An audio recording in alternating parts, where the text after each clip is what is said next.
எனக்கு நாயக்கர்பேட்டிலேருந்து இனாம ராணிக்க குமார் சாரும் பரமேஸ்வரியும் எனக்கு 20 வருஷமா குழந்தை இல்லை. அந்த ஏனாலும் எடுத்தா வச்சு எனக்கு ஒரு குழந்தை ஆண்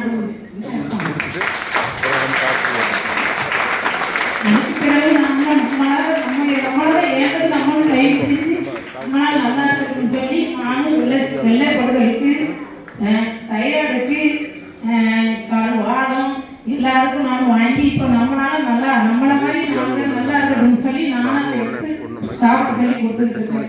அந்த மாதிரி நீங்களும் நல்லா எடுத்து நல்லா இருக்கணும். உங்களால் சாப்பிடுறவங்களால எவ்வளோ வாங்கி சாப்பிட முடியுமோ முடியும். நான் எடுத்து எடுத்ததுலேருந்து எனக்கு கூட நல்லா இருக்கும். அவன் கூட்டிகிட்டு தான் வந்திருக்கேன். அது மாதிரி நீங்களும் நல்லா சாப்பிடுங்க. எனக்கு 20 வருஷம் கிடைச்சதுனால எனக்கு ஒரு பெருமை. அது மாதிரி எல்லா மக்களும் நல்லா இருக்கணும்னு சொல்லி